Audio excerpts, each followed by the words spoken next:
Hi everyone, my name is Donita and welcome to my channel. If you're a returning subscriber, welcome back. And this is your very first time here, please let me know in the comments below how you found my channel. On this channel, I do clothing hauls, black love, travel vlogs, and of course my main wig reviews. But you guys, in 2025, we're going to be stepping into some new content, okay? And I want you guys to subscribe and hit the notification bell so you can get reminders every time I post a video. And let me know what you guys think in the comments below, okay?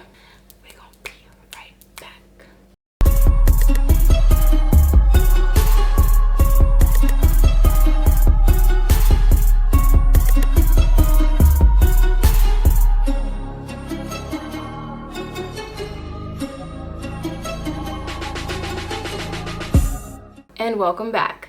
As we step into 2025, it's time to shake things up. Everyone talks about the same goals, whether it's fitness, saving money, eating better, but in today's video, we are going to discuss some New Year's goals that you probably have not thought of. These goals are going to push you out of your comfort zone, spark some creativity, and genuinely elevate your life. I'm sharing some fresh, unique goals that you probably haven't thought of, but you should absolutely add to your list.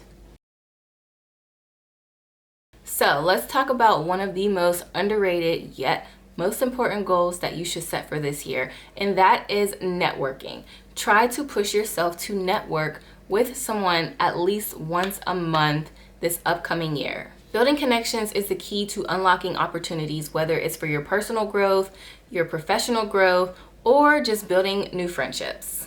It could be someone within your industry, someone in your network, someone you found on LinkedIn. It can also be a potential mentor, or you could even go to like a networking event or a social event and meet people that way. I think for me personally, the biggest thing is rejection.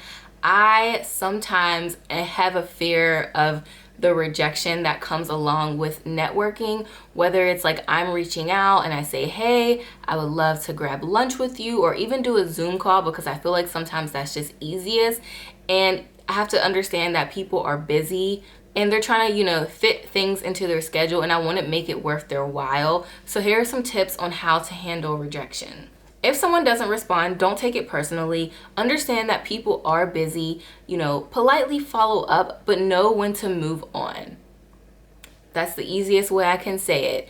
Also, I recommend a really amazing book. It's called The 4 Agreements. It tells you not to have expectations in that book. So I highly recommend it. Every no gets you closer to a yes. Remember, closed mouths don't get fed, okay?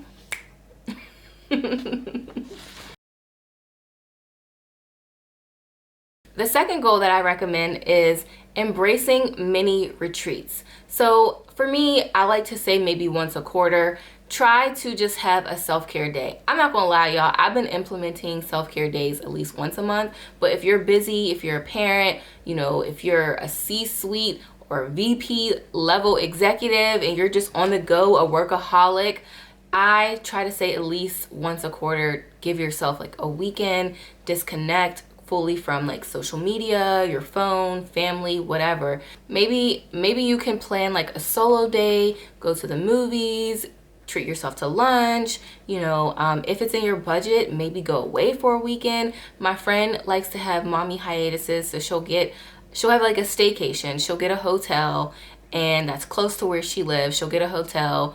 Sometimes her husband will either cook her food, like her favorite dish, or she might just order out. She'll make sure she has a bottle on deck and she's enjoying the hotel for at least a night or two by herself. Or if you're feeling fancy, you can always just book a little weekend trip by yourself and just completely disconnect. Number 3 is to diversify your income, and that's one of the smallest goals that you can have this year because there are so many additional ways you can make money. Financial security gives you options, freedom, and the ability to say yes to new opportunities as they arise. I want you to think about your current skills or hobbies and how you can use that to translate into extra income. Whether it's writing, designing, or baking, those are ways that you can amplify your skills to be able to monetize off of them. Another idea is to invest in yourself. You can pay for some courses, get a certification just to be able to enhance your marketability. And don't forget about passive income, which includes affiliate marketing, selling digital products, or renting out a space that you have that you can provide for other people. The key is to start small and test out what you have and see what works and what may not work for you. Volunteering or mentoring at least once a month. Giving back to your community can just make you feel so great on the inside, and it just gives you a sense of fulfillment. You can start by finding causes or organizations that align with your interest. Volunteering at a local food bank or a police station or a fire department, even like a local school, things like that can help you figure out your passions and what ways that you can serve others. And if your schedule is too tight, there are other ways that you can give back. You can also donate to a local charity or a charity of your choice. You can also maybe review resumes or offer career advice for someone in your field. These small actions create a ripple effect to not only benefit just you, but the people around you as well. Create a rejection jar. Rejection doesn't have to be a bad thing. In fact, it can be a stepping stone for growth. Every time you face rejection, whether it's in your career, an idea, you for personal reasons, write it down and put it in a jar. And instead of this rejection discouraging you, use it as a way to reframe your outlook and perspective on certain things to help build a stronger you. And then by the end of the year, you can reflect on all of those moments and you can see how the rejection didn't stop you from pushing you to your goals, but only motivated you even more. Strengthen your relationship with God. A deeper spiritual connection not only strengthens your relationship with God, but it also reframes your mindset on how to have a different perspective of life. Strengthening your relationship with God brings you a sense of peace, guidance, and comfort, and a different outlook on how you will view your life. Commit to spending time with God daily, whether it's reading, journaling, listening to praise and worship music, or just having a verbal conversation with God. Consider exploring different faith-based practices like going to church, maybe listening to a podcast, or joining a Bible study group.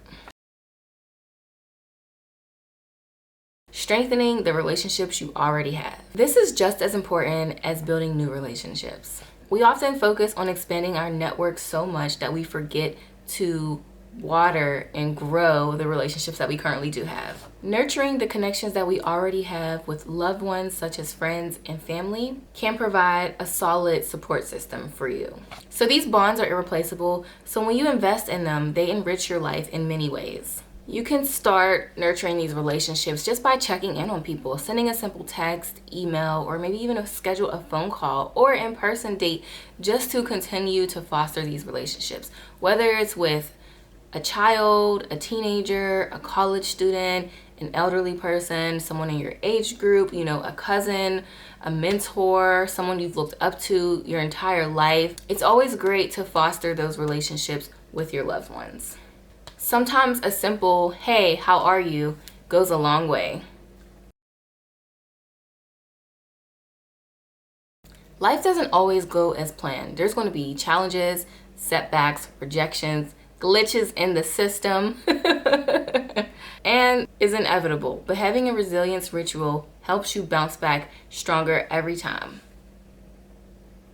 This ritual prepares you for life's ups and downs. That way you don't have to dwell in the negativity.